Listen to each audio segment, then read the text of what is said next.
second. YouTube live. Facebook is going live now. Facebook live.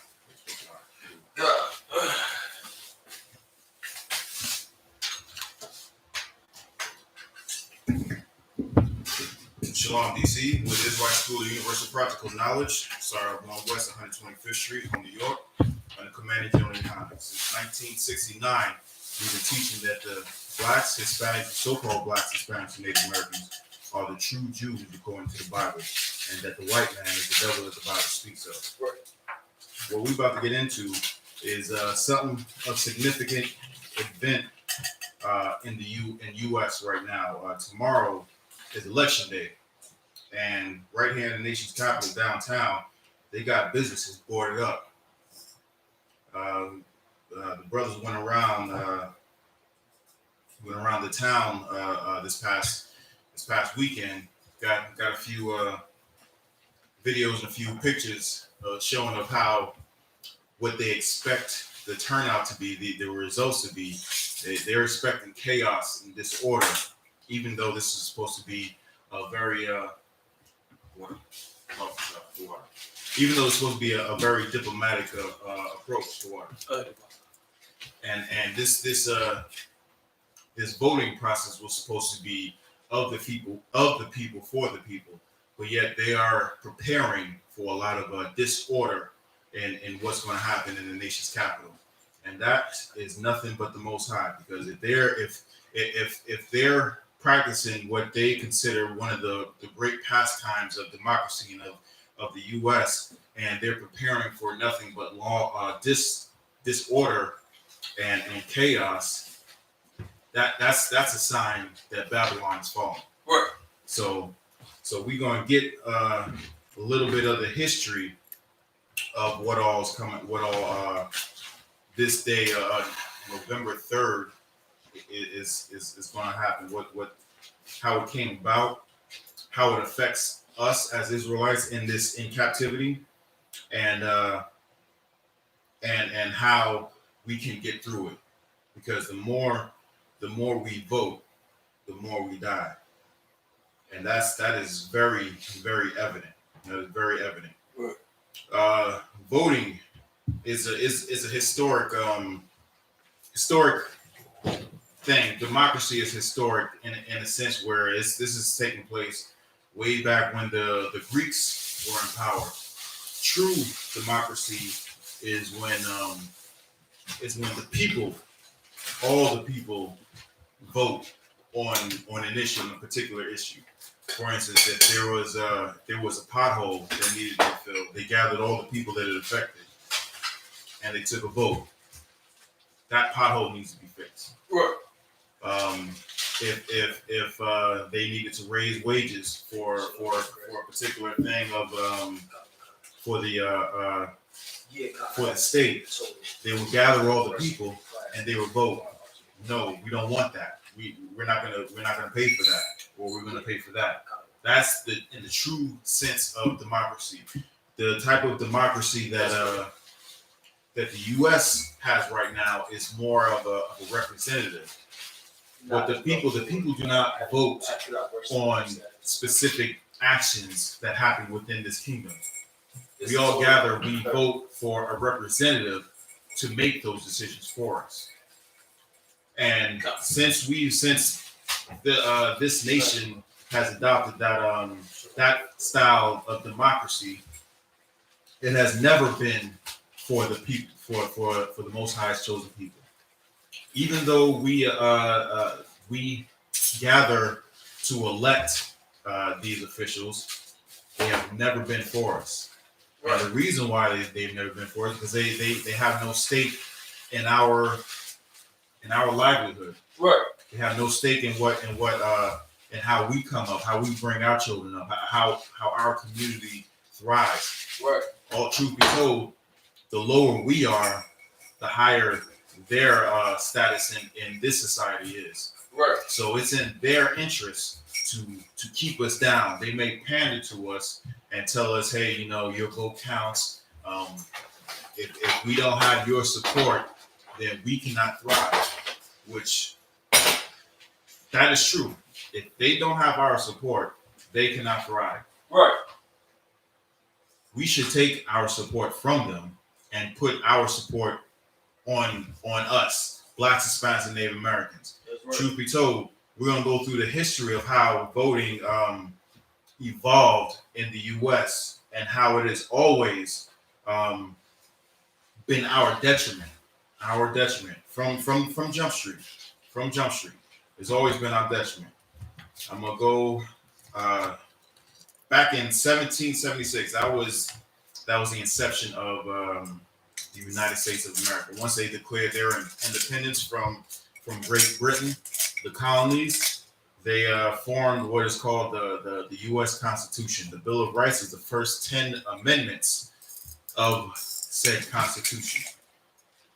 And one of those amendments is voting was amendment that controlled voting. Originally, voting was controlled by individual state legislators. So the individual states, basically controlled who can vote and how they can vote. That was all left up to the individual states. The federal government, which oversees all the states, would not control it. They put that into the amendment. However, when they put this into the legislature, only white men aged 21 and above and who owned land were able to vote. From 1776 to about 100 years later, that was the only people that can vote. Only white men who was over the age of 21 and owned land. So that discarded a very great many people.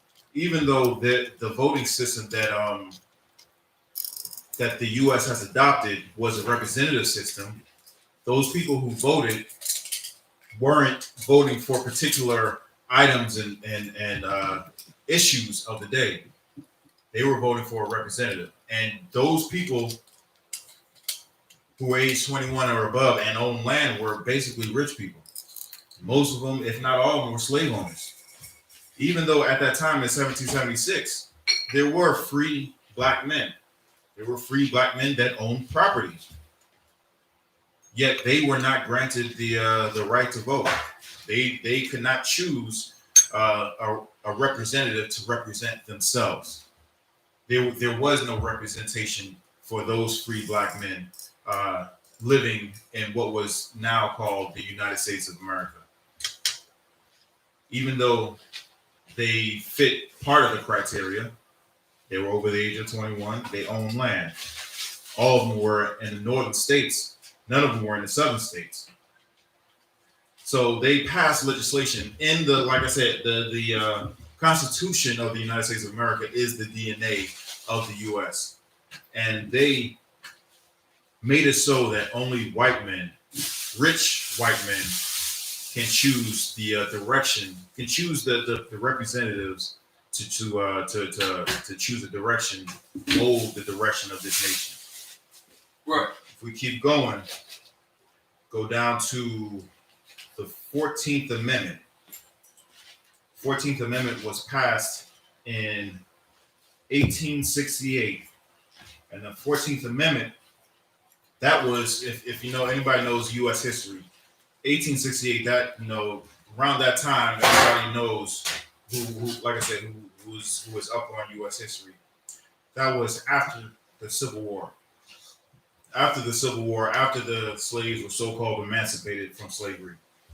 1868, the 14th Amendment to the U.S. Constitution grants full citizenship rights, including voting rights, to all men born or naturalized in the United States. So what does that mean? All men who were born in the U.S.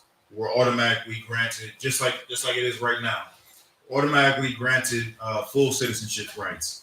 Naturalization is basically a process to prove that you have loyalty, that you shed your loyalty for immigrants. You shed your loyalty from the place that you came from, and you pledge your loyalty to the United States. That is a process of naturalization. Once you get naturalized in the U.S., you are granted the full citizenship rights that come along with being a U.S. citizen. And one of those rights was you were allowed to vote. Even though in 1868, even though the amendment was passed, and with something like this, Let's wait now. Yeah. Come. with something like this, amendments to the Constitution, they needed three quarters of the states to ratify, to agree with the amendment. So that means 3/4, 75% of the states had to agree to this amendment, and a lot of them did so. A lot of them did so, but they didn't go willingly. This was not a willing thing for them to actually do.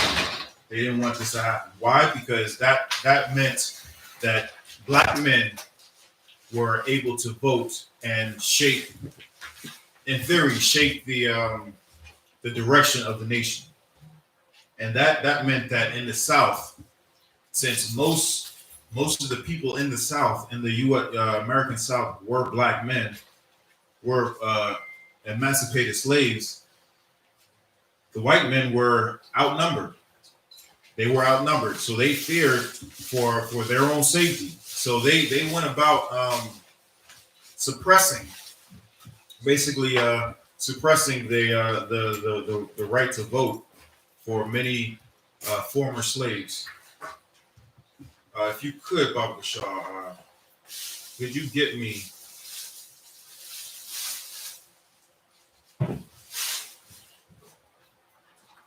voter suppression in the U.S.?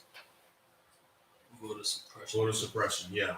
So back in 1868, 3 years after the end of the Civil War, the U.S. amended the Constitution with the 14th Amendment, allowing or granting all citizens that were born in the U.S. The right to vote. Now, I'm about to bring out something else which shows this is so hypocritical. The U.S. Constitution is so hypocritical because most people who know anything about the amendment, one of the things that they know is all men are created equal. When they wrote that, black men, women, and children were enslaved. They were in chains. They weren't created equal.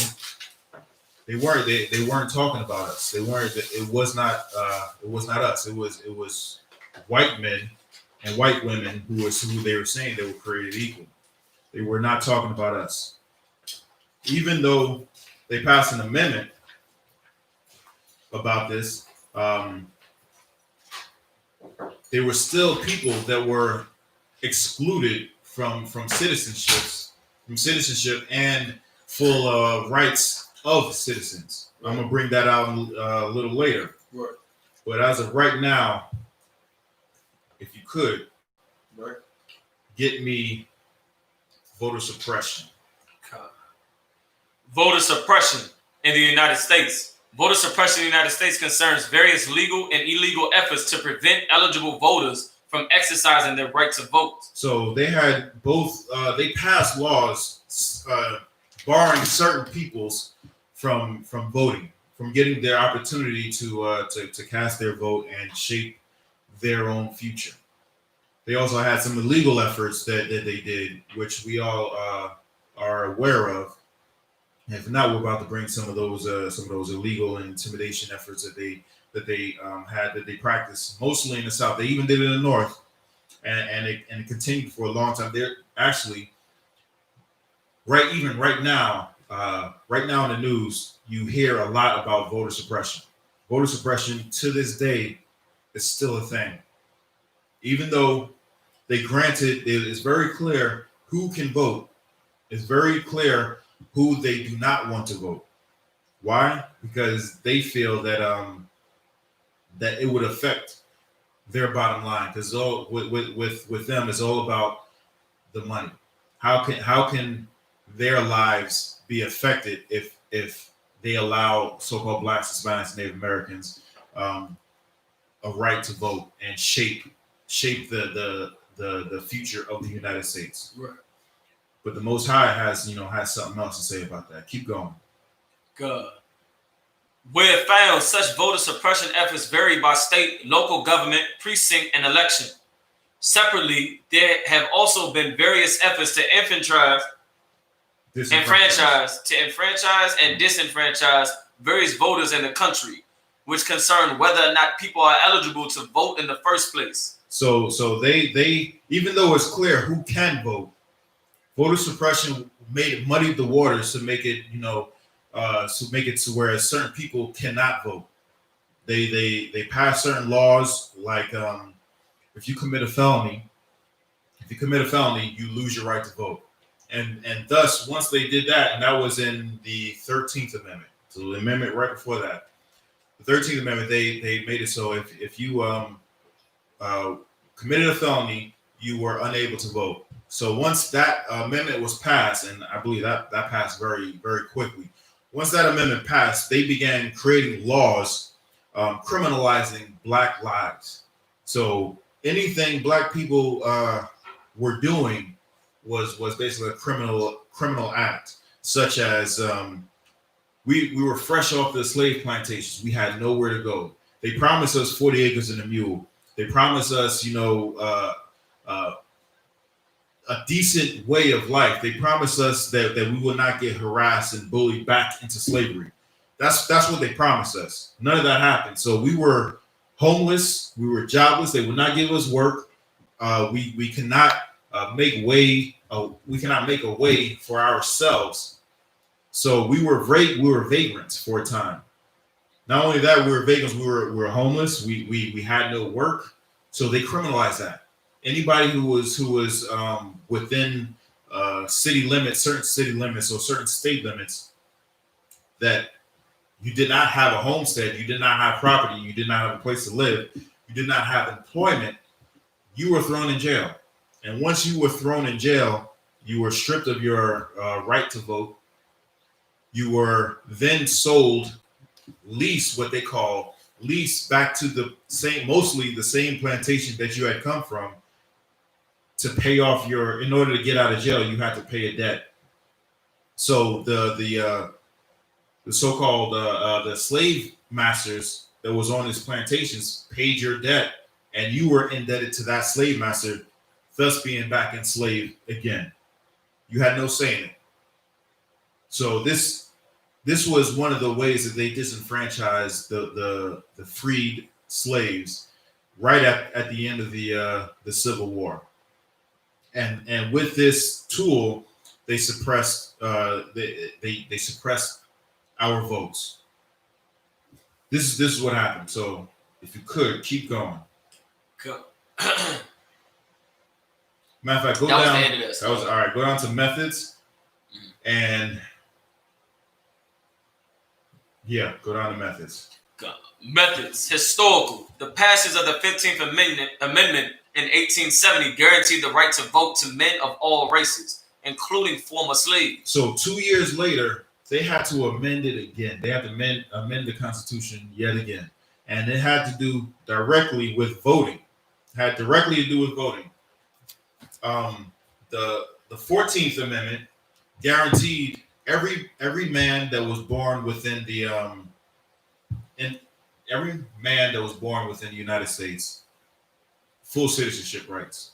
Once you were born within the United States and you have full citizenship rights, you could vote. You could vote. So why in the world did you need to amend the Constitution yet again? The 15th Amendment, because of all this voter suppression laws that each state was doing, they had to amend the Constitution, put it in their DNA yet again, allowing or criminalizing the states, what the states were actually doing to suppress the votes. Read that part one more time, Baqashyah. The passage of the 15th Amendment in 1870 guaranteed the right to vote to men of all races, including former slaves.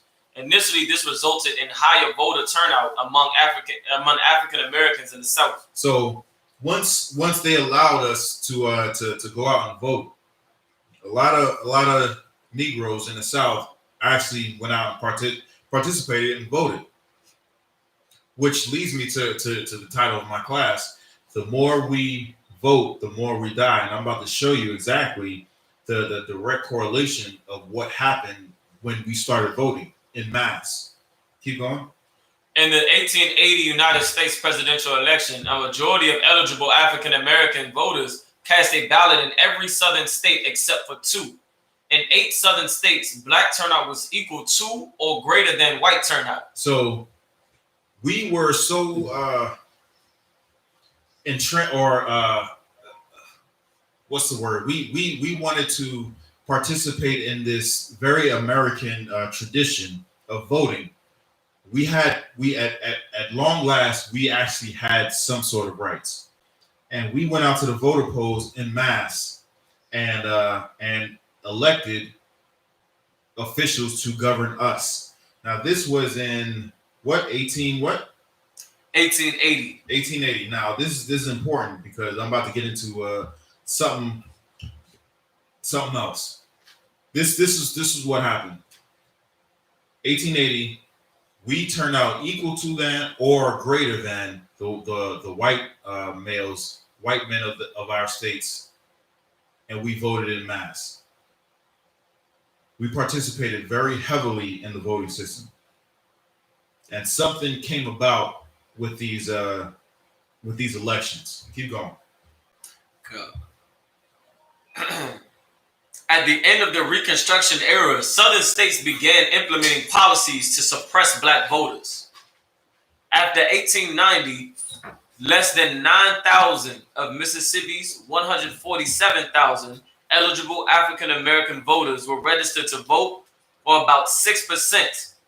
Louisiana went from 130,000 registered African American voters in 1896 to 1,342 in 1904, about a 99% decrease. So it's saying at the end of the Reconstruction era, and this is important right here, at the end of the Reconstruction era, black votes went drastically down.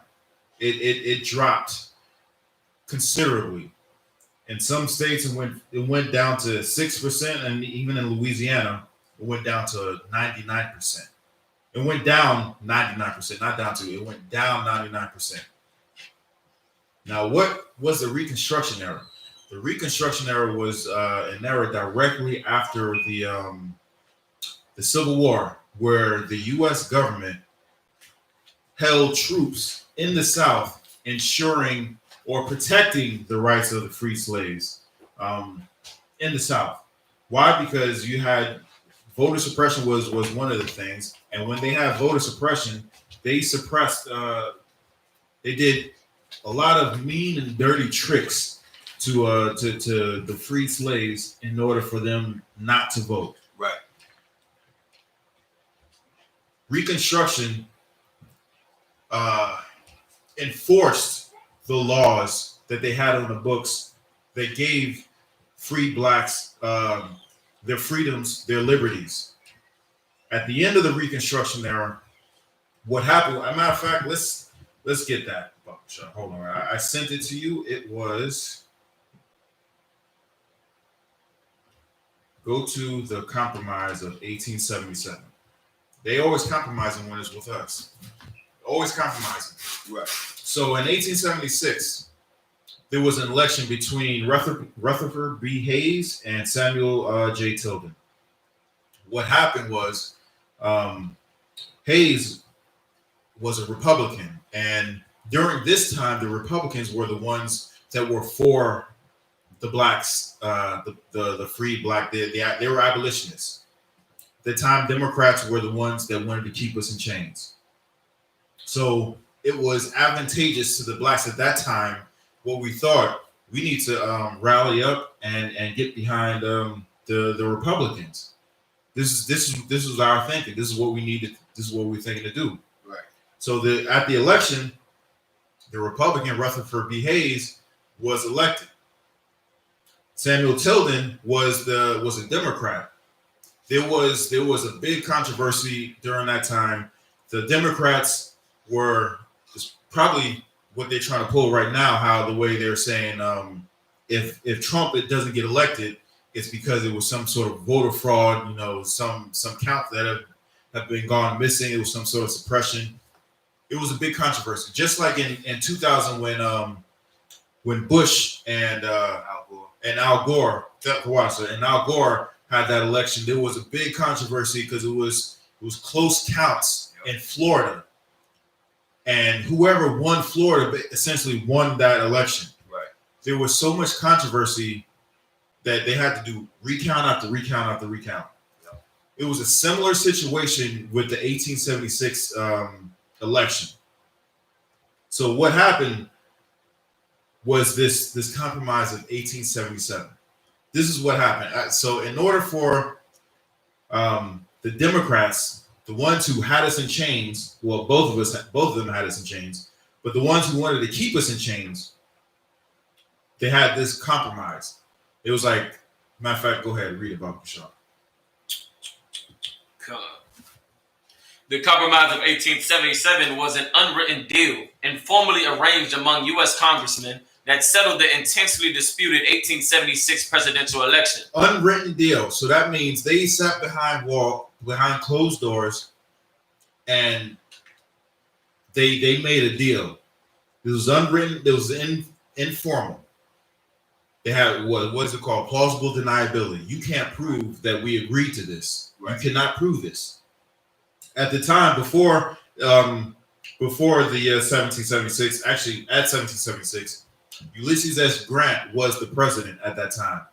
He was the general of the United States Army fighting the South. He was the Union Army general of all the generals. He was the top military dog besides the president. The president is the commander-in-chief. He is right. He was directly under the president. Right. He was then elected president of the United States. He served 2 terms, and he was also a staunch Republican. He continued his so-called fight for freedom for the emancipated slaves. However, he had a hand in this compromise as well, and we're going to see what his hand was in this compromise. Like I said, he was a believer in freed Africans in the U.S., so-called Africans in the U.S. So was Rutherford B. Hayes. So was their party. It was the Democrats who wanted to keep us in slavery. Remember that a little bit. Keep going, Baqashyah. It resulted in the United States federal government pulling the last troops out of the South. Hold on. It says, say that part again. It resulted in the United States federal government pulling the last troops out of the South. So it was saying the last troops. There's something in there that people really don't get. So it was saying the last troops, meaning that they actually pulled out some troops prior to that. They only had a contingent of military men who were guaranteeing or ensuring the safety of the blacks in the South. Right. And during this Reconstruction era, there was some glory within the free slave community. We actually elected black senators. We elected black congressmen. During this time, we had black businesses, and this was less than 5 years after slavery. We were actually coming up quick, fast, and in a hurry. If we had a chance to build ourselves up, even though they didn't give us what they promised us, 40 acres and a mule, they did not give us that. What they did was they left us alone, and they had the army there to protect us. Sort of like a flower. If you plant a flower, if you plant an oak tree, and that oak tree is just a sapling, it's small. It needs some sort of protection against the frost. It needs some sort of protection against being trampled. So you put a barrier around it and let it grow. And after a few years, that sapling, that little plant will grow tall and strong. And it will take many men to actually try and chop that tree down. That was us. We were that sapling. At the time, the U.S. put a contingent of troops around us to protect us. We were still a sapling when this great compromise, this compromise of 1877 happened. We were growing. We were growing strong. We were growing strong fast as well. We had some businessmen. We had a lot of smart people around us. A lot of smart black people around us, and we were helping ourselves pick ourselves up. People who saw us as slaves, who owned us just 10 years prior, could not stand that. They hated to see us thrive without their help. When they looked down on us for centuries, saying that we were less than, we were nothing. We weren't supposed to read. We couldn't hold intelligible thoughts. Right. We had no feelings. We had no sympathy or empathy. We were nothing but property, Right. Nothing but beasts of the field. And when they saw us actually standing out there, controlling ourselves, governing ourselves, growing strong, standing up, looking them eye in eye, they hated that. They hated that, and they wanted to put us back in chains any way they could. They saw an opportunity right here with this controversial election. So it says that they pulled out the last troops out of the South. Keep going, Baqashyah.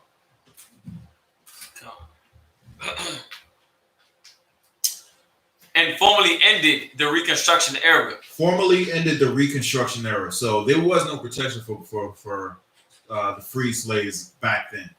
Our protection, that so we thought, was the Union soldiers that were down there. When our real protection was the Most High. We shouldn't have looked to these soldiers to protect us because it was not their job to protect us. Right. The Most High, we should have turned back to the Most High to protect us, because he would have protected us. Right. If all we have to do, just like the scripture says, the Most High heard us cry out in Egypt. He heard our cries. All we have to do was turn back to the Most High. He would have protected us. Right. Even though we're in the midst of our enemies, he would have protected us. So the troops left. And keep going, Baqashyah. Come.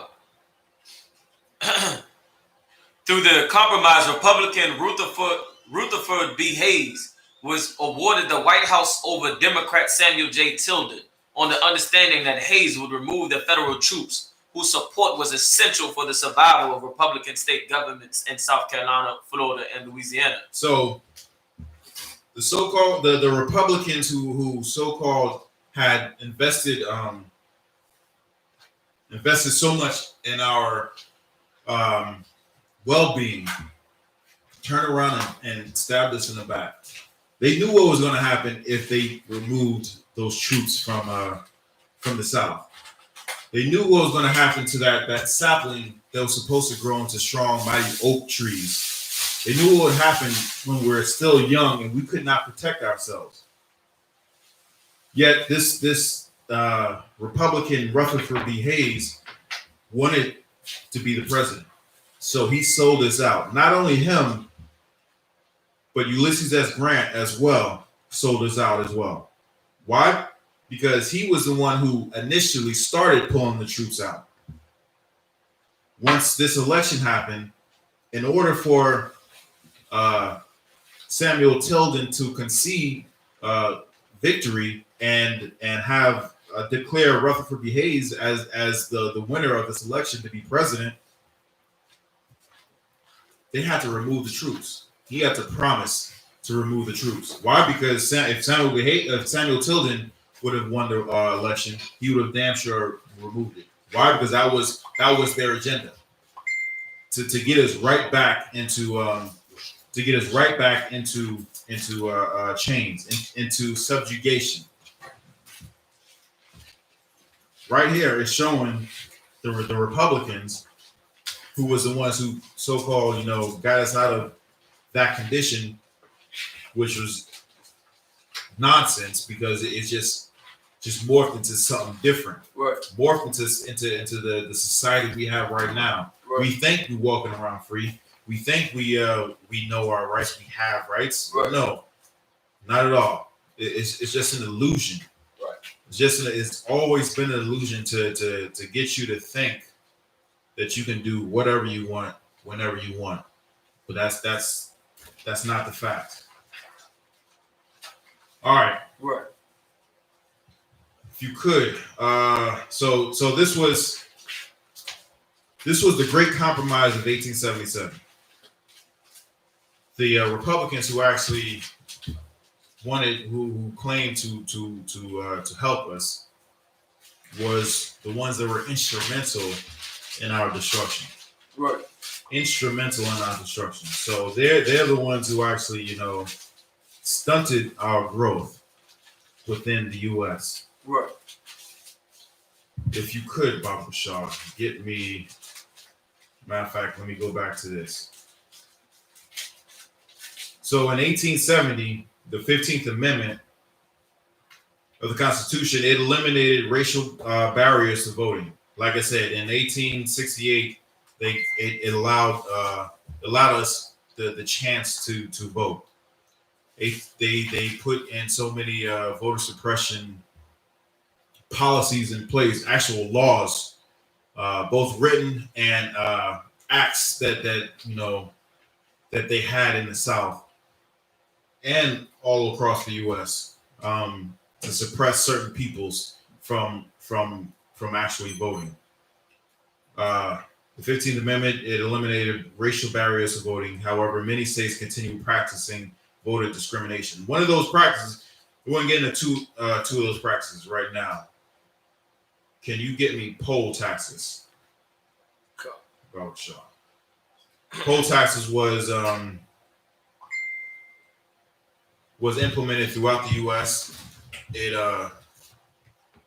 actually kind of still goes on today. It's not as much as it was back then, but one of the things was like a lot of the elderly or the sick could not get out to vote.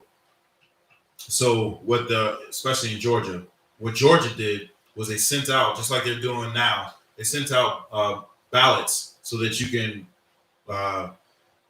cast your vote and then you mail it in. Well, one of the tricks in Georgia was they would send out these ballots for you to fill out, but you would have to pay to have it sent back, and that was a form of poll taxing. So we're going to get into what poll taxes were and how it affected blacks and Native Americans in the U.S. All right. Got it? Go. So let me just a little bit, dude. All right, no sweat. Just give it a little time. Poll taxes were so intrusive, even though like right now they're telling everybody, it's your right, it's right. This is what so many people have fought and died for. We need to go out there and vote. This was one of the ways that that the U.S. actually got taxes. They got income within their within the system. Was a poll tax. Okay. Poll taxes in the United States. A poll tax is a tax as a fixed sum on every liable individual. Although often associated with states of the former Confederate States of America. So what they're saying is this policy really came out of the South. And the reason why this policy really came out of the South is because that's where majority of the free slaves still were. They instituted this tax to suppress black votes, and we're gonna see how it did that. Keep on, Baqashyah. Go past the states and where it says poll taxes. Poll taxes by state? No, after it says California, Connecticut. Go past those states. Poll taxes had been a major source of government funding among the colonies which formed the United States. Poll taxes made up from 1/3 to 1/2 of the tax revenue of colonial Massachusetts.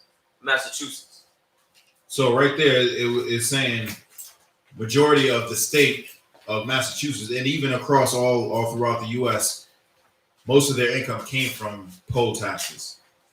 Keep going.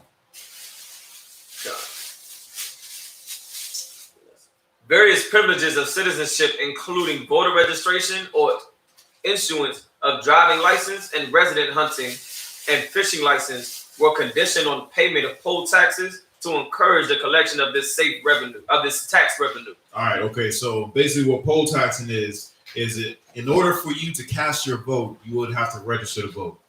In order for you to register, you would have to pay a tax, and these taxes at that time were about $1.50 to about $2 per registration. Just to give you in context, the free slaves that were making an honest living were making about $15 a month. That's how much they were making. Some were making more, a little bit more, and a lot were making a lot less. So in order for you to cast your vote, you would actually have to pay these oppressive taxes in order to cast a vote for someone who does not like you, who does not want you to be around. And everybody knows, especially back in the South, down in the South back then, even now, they hate black people. So why in the world, everybody that ran, there was no choice for the black man down there. So you're paying a considerable wage to vote for someone who you know hates you.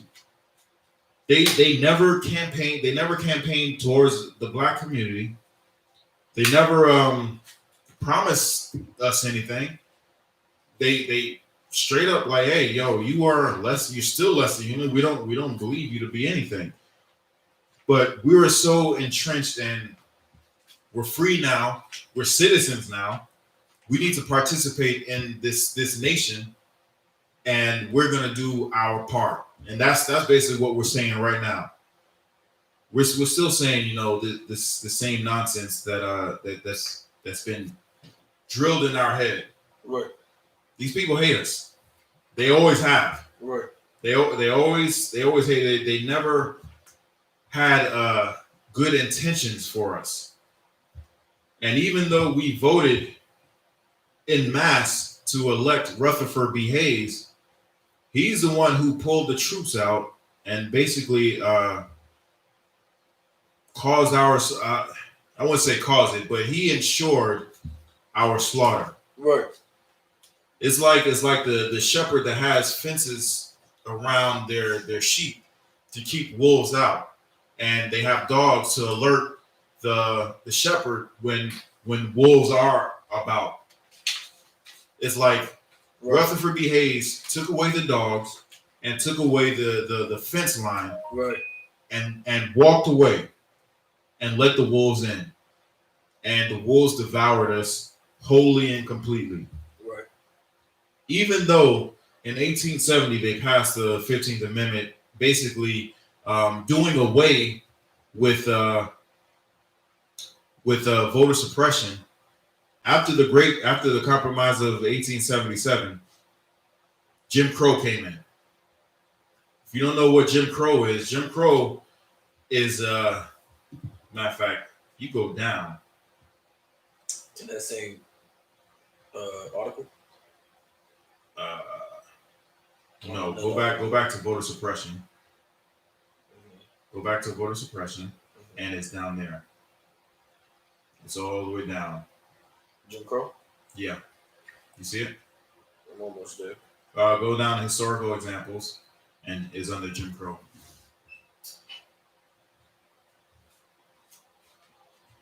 Once Reconstruction ended, they pulled out the federal troops from the South, ensuring that the wolves will come in. Jim Crow sure came in. Let me know when you got it. Go. The Jim Crow laws. Jim Crow laws were state and local laws that enforced racial segregation in southern United States. Even though the Constitution is the strongest law of the land within the U.S. It ensured, the 15th Amendment ensured that we did not that our votes would not be suppressed. It ensured it, but the states, which are lesser laws, basically said, to hell with that. We're going to do what we want. We're going to do what we want. Even though you hear, nationalists today say, the Constitution should be upheld at all accounts. We need to uphold the Constitution, because the Constitution is what separates us from the beasts, from civilized people. Right. Even though they did that, they voted in Jim Crow laws. Those same people back then are the same people right now. They're saying that we need to uphold the Constitution. Yet they say we need to, if you don't have a driver's license or if you don't register to vote, you cannot vote. That is part of that voter suppression that they're having now came from Jim Crow. That stemmed from Jim Crow. Read a little bit more what they did.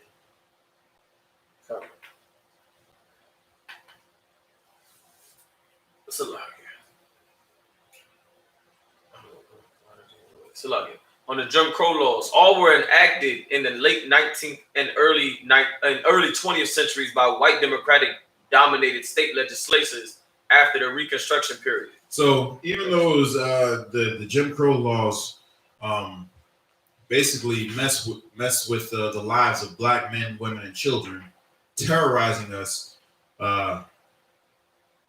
for decades, terrorizing us legally for decades by the Democrats, you cannot find it. It will be rare to find a black Republican. Most black people are Democrats. Most black people are Democrats, even though Jim Crow, some of the most oppressive laws on the books came from the Democratic Party. Now, if America is saying, never forget 9/11. If the so-called Jews are saying, never forget the Holocaust, why are we forgetting Jim Crow that was ushered in by the Democrats? Right. Why are we forgetting the Republicans that so-called got us out of, emancipated us from slavery, handed us over to the wolves in the Great Compromise, in the Compromise of 1877? How come they're telling us to forget this? Right. As a matter of fact, I don't even remember reading any of this in school. Right. Why is this not in school? Why are we made to forget something like this? This goes to show you both parties had a hand in destroying us. And yet, here we are putting all our chips in one basket when Biden and Kamala Harris are responsible for hundreds of thousands of black men, women, and children being locked up.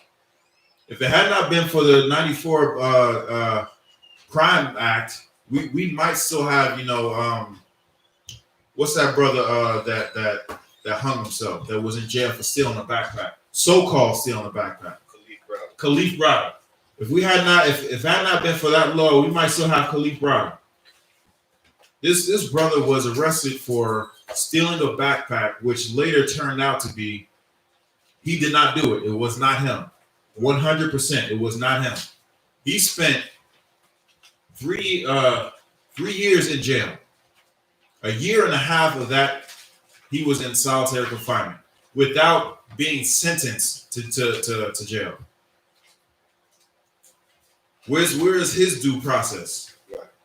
Where was his day in court? Right. He sat in jail for 3 years, rotting in jail for 3 years, where he was getting abused and beaten by both the inmates and the people who were hired to look after him. I remember seeing that documentary, and right in the beginning, it was Khalif Browder was talking to the cameraman, whatever, and he was smiling and he was happy and whatnot. And then they asked him a question about about prison, about jail, because jail and prison is two separate things. Jail is you waiting to get sentenced, or you're locked up before you're actually handed judgment. Once you're handed judgment, you go to prison, and that's the penitentiary. He was in jail. He did not get convicted of anything. He was in jail. When they asked him the question about jail, he was smiling. The smile faded, and the light just went out in his eyes. It was just that quick, just that quick. He was saying he basically lost his mind in solitary confinement. Lost his mind. When he got out, he found himself, just riding on the train, just talking to himself. Talk to himself, and we all talk to ourselves. Don't get me wrong. We all talk to ourselves, but when you talk to yourself and then you go ahead and answer yourself, we might have a little issue there. He was finding himself talking to himself and then answering himself. After a few minutes of that, he was in conversation with himself. He looked up and people are just, vacating the seats around him. If anybody's ever been on a train in New York, if you're sitting down, you ain't getting up until you're about to get off. Right. So when he said, people are just, moving from around him, they must have been, thinking this brother is really out of his mind. Yeah. And the reason why he was really out of his mind, we got Kamala Harris and Joe Biden to thank for that. That's right. That's and that they are supposed to be our savior. They are supposed to protect us from the big bad Trump. More of the same. Right. It's more of the same. One is a copperhead snake, and the other is a black mamba. Right. They will both kill you. Ain't no difference. Ain't no difference. They both are here to keep us in oppression. Right. None of them are going to actually, get us out of this captivity. None of them. I'm going to read a little more. During Reconstruction period in 1865 to 1877, that was only 12 years. 12 years where we actually had a time to grow, a time to be with ourselves, to gather amongst ourselves without real threat of violence and hurt and harm. Right. So after this, federal laws provided civil rights protection in the U.S. South for freedmen, for basically us, the African Americans who had formerly been slaves, and the minority of blacks who had been freed before the war. So this Reconstruction era protected that minority group. In the 1870s, Democrats gradually regained power in the Southern legislature. Now, why does it say Democrats gradually regained power in the Southern legislature? In the South, basically everybody was Democrats in the South. Everybody had a hand in slavery, especially in the South. So they, in order to keep their economy going, they needed to ensure that we get back to work for the same wages, which was nothing before the Civil War. But when they say they regained power, it's because during Reconstruction, we actually elected, because we just read that we turned out to the voting polls so much that it equaled the white vote or surpassed the white vote in some instances. Right. We voted ourselves in. We were actual congressmen and senators and making laws and basically protecting us. So it's saying once they actually regain power in the legislature, having used insurgent paramilitary groups called the KKK. Those was one of the paramilitary groups that suppressed our votes. What they would do was terrorize us. Right. In the middle of the night, come to our houses, burn crosses on our lawns, kick in the door, drag the men out, and hang them, and leave them there so that if anybody has any idea of voting, this is what's going to happen. So these were the tactics, the unwritten rules that the Democrats employed to keep us in segregation. This is what happened. Using insurgent paramilitary groups such as the White League and the Red Shirts to disrupt Republican organizing, run office holders out of town, and intimidating blacks to suppress their votes. So this was the start of terrorizing us on the regular. This is what they did. Baqashyah, if you can get me Exodus 23:2.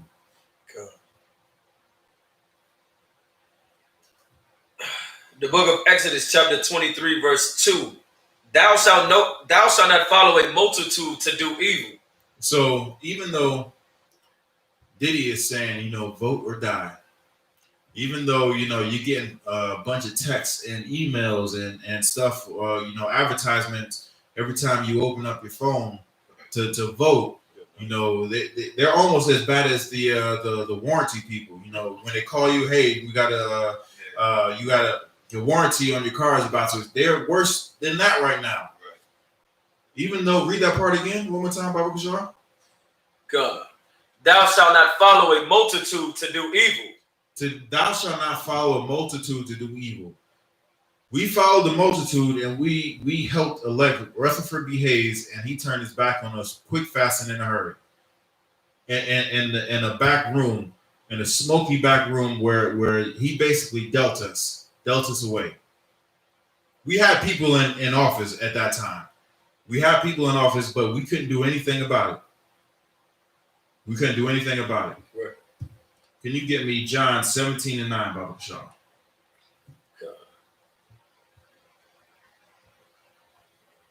The book of John, chapter 17, verse 9. I pray for them.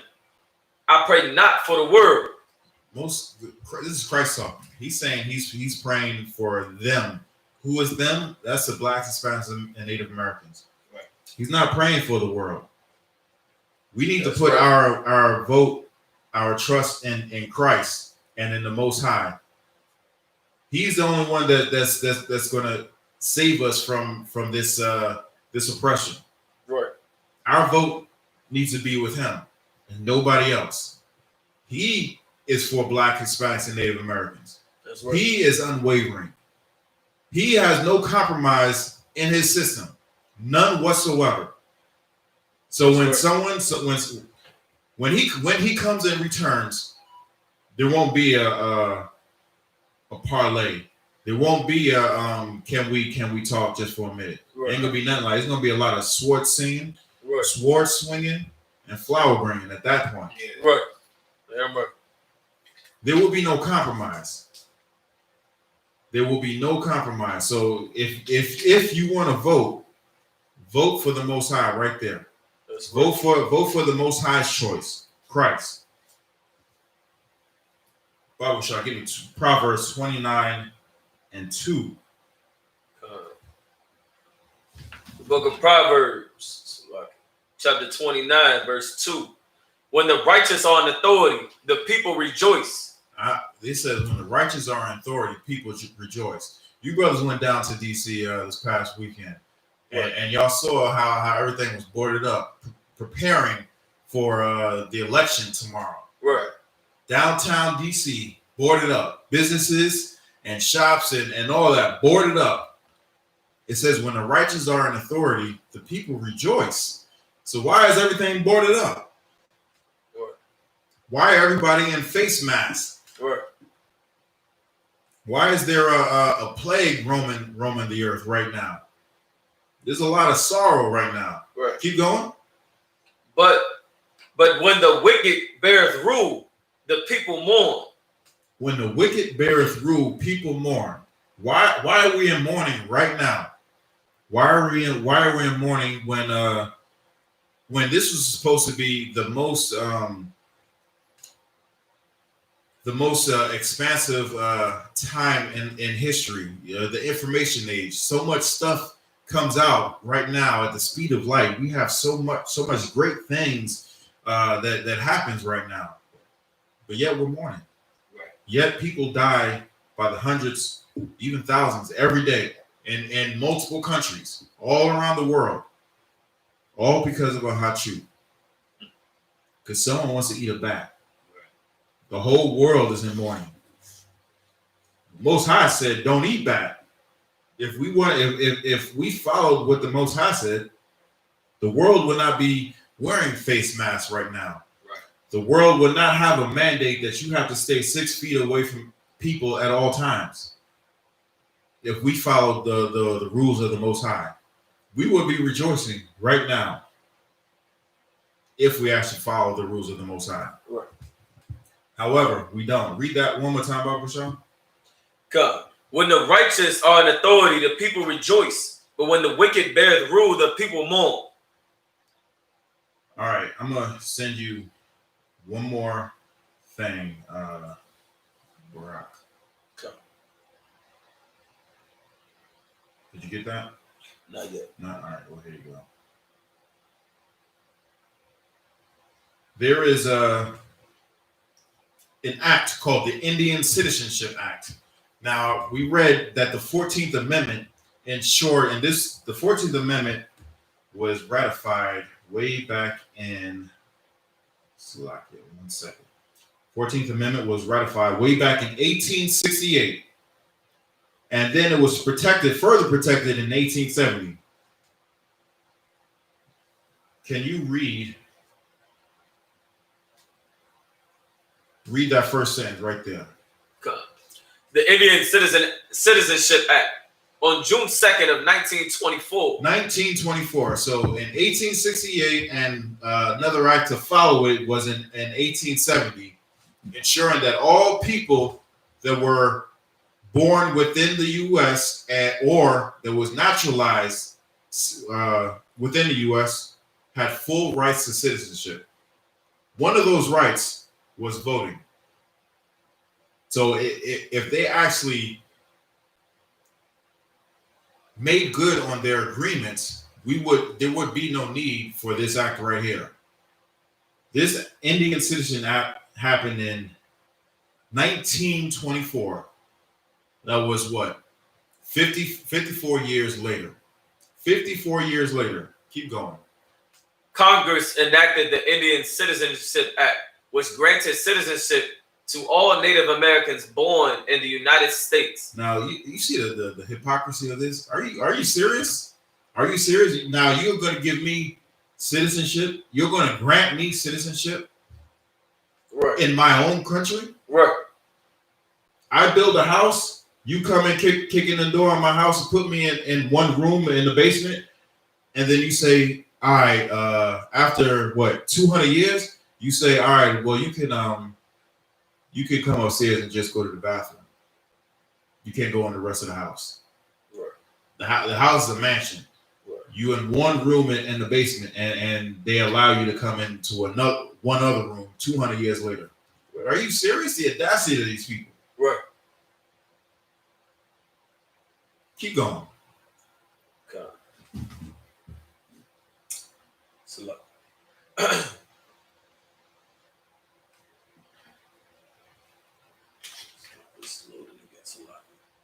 So in 1924, even though in 1868, it guaranteed everybody was born in the U.S. to the right to vote, the right to vote, as well as full citizenship act. Right.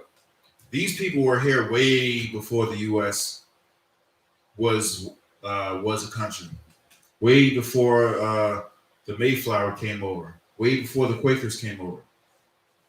These people were here, and 1924 is where you actually give them citizenship rights. Are you serious?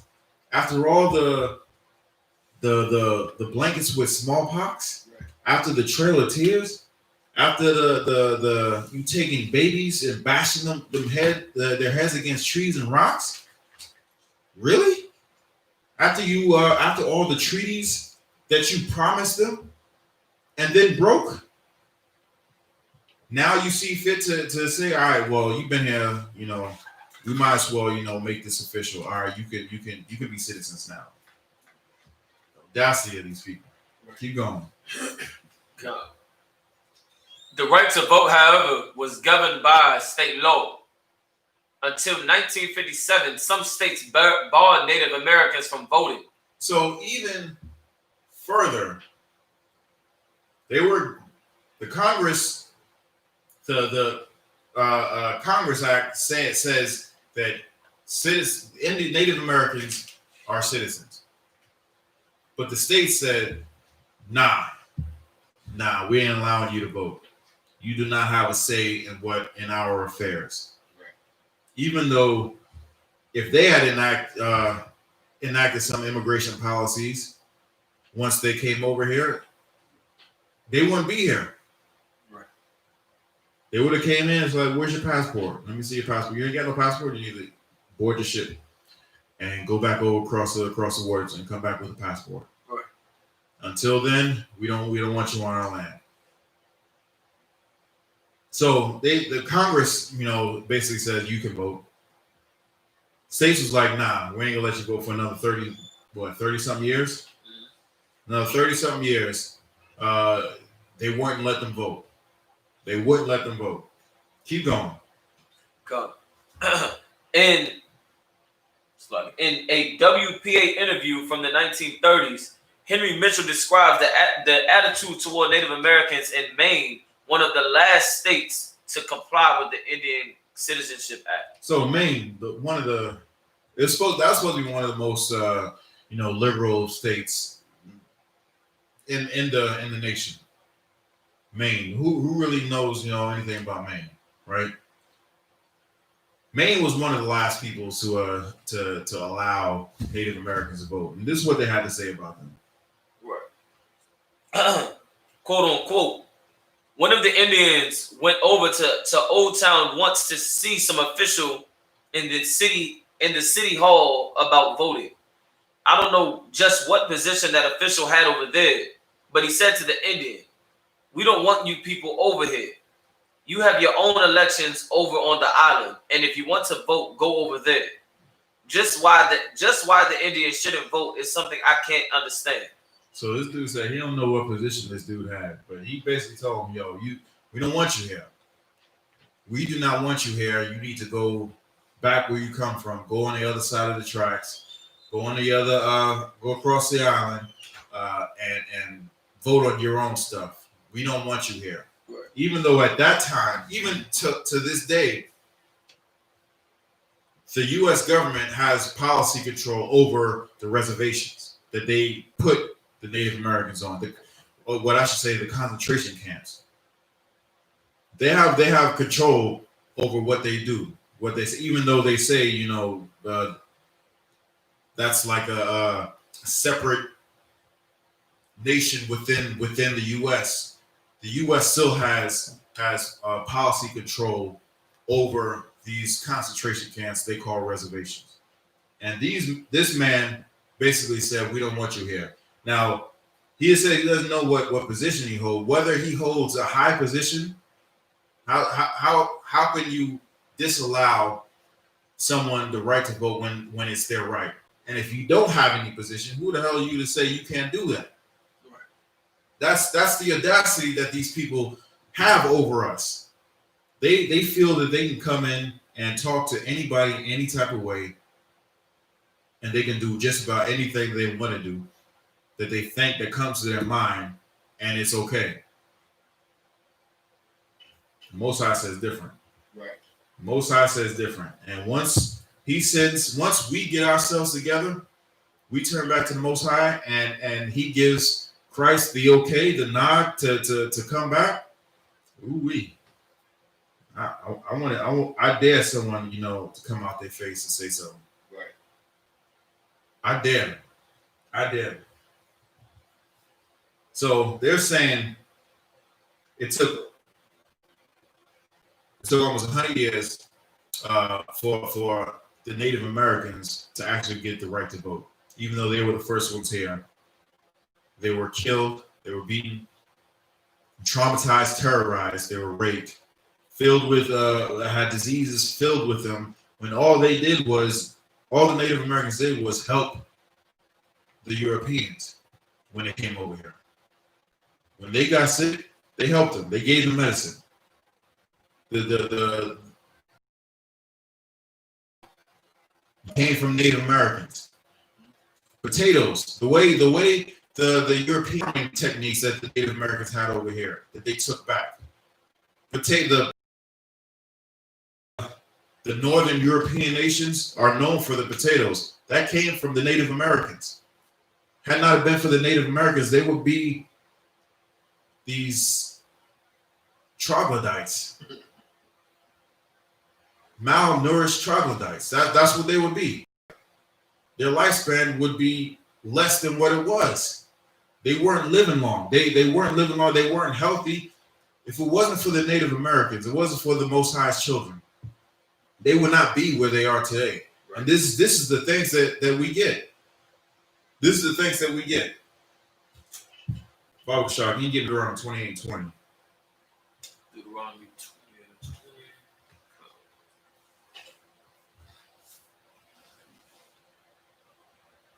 The book of Deuteronomy, chapter 28, verse 20. The Lord shall send upon thee cursing, vexation, and rebuke, in all that thou settest thine hand unto for to do, until thou be destroyed, and until thou perish quickly, because of the wickedness of thy doings, whereby thou hast forsaken me. The wickedness of thou doings, the wickedness that we have been doing, have been great and many. We have done countless things to upset the Most High. Right. And the Most High punishes us for that. Read that part one more time, Baqashyah. Come. The Lord shall, verse 20, the Lord shall send upon thee cursing, vexation, and rebuke in all that thou settest thine hand unto for to do. So the Most High, because we vexed the Most High, because we angered him, because we sinned against him, because we're telling everybody to go out and vote for a people that the Most High did not set over us, not one of our people, he cursed us. It's no wonder why, even though blacks, Hispanics, and Native Americans did not eat back, we are the ones that are dying the most at a higher rate. Why? Because we are the ones that angered the Most High. This curse was meant for the other nations of the world. It wasn't meant to destroy Israel. Right. It was meant to warn us, like, hey, y'all better get your stuff together. Why? Because the kingdom of heaven is at hand. That's right. Most High don't play no games. If you could give me Deuteronomy 1:13, Baqashyah. This is how the Most High says for us to set people above us. This is how he ordained it. Right. Take the book of Deuteronomy, chapter 1, verse 13. Take you wise men and understanding, and known among your tribes. Knowing among your tribes. Take wise, smart men among your tribes. People of your people. Right. People who understand how it is to get up at the butt crack of dawn, get your kids together, and go out and get on that bus early in the morning. People who know how it is to go get your kid and with a empty cup and go to the next door, ask the next door neighbor if we can borrow a cup of sugar or a cup of rice. Right. Those are the people that are oppressed always. Those are the people who know what we have been going through. Those are the people who would actually look out for us. Not Joe Biden, not the fake black woman, Kamala Harris. Right. Not Trump, and not Pence. None of these people were for us. Obama wasn't for us. Obama's not our people. Just because he may look like someone who may be our people, he was never for us, and he's never done anything for us. Right. But yet we hold him in high esteem as Christ, or should I say, white Jesus? Right. That's sodomite, because that sodomite and Obama are one and the same. They want nothing to do with us. They want nothing to do with us. That's right. Is that all? In that scripture, Yeah. there's a little bit more. Keep going, Baqashyah. Take you wise men and understanding, and known among your tribes, and I will make them rulers over you. And he said, the Most High will make them rule over us. We are to seek out the wise men, but the Most High is the one that will pick that wise men, those wise men who will rule over us, like Commander General YAHANNA, like all the generals and all the captains and all the officers above us. Those are the men the Most High chose to lead this nation. And because the Most High chose those men to lead this nation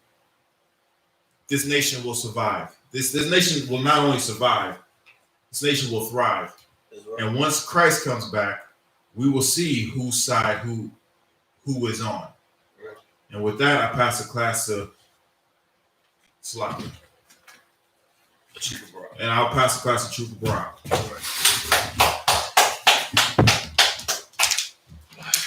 The security announcements read I.S.U.P.K at 1 West 125th Street out of Harlem, New York, under Commander General YAHANNA. New groups of brothers and sisters. When a new brother or sister comes into the school, they're off limits for 6 months. They're to be saluted only. They're here to share themselves in the world. After 6 months, if a brother or sister has an interest in a particular person, he or she must get permission from the head to speak to a brother or sister. There's another 6 months in which the brother or sister will court each other. After this 6-month period, the brother or sister will get permission from the head to marry. Tithes is a commandment. You can find this in the book of Numbers, chapter 18, verse 21. In the book of Malachi, chapter 3, verse 8 through 10. Means 10th in Hebrew and is pronounced ma'ashra. 10% of every penny of any increase the Lord gives you give to the treasury department or teacher. Priest fund, free will offering for priests, not mandatory. Whatsoever amount you would like to give. The upcoming holy convocation is the feast.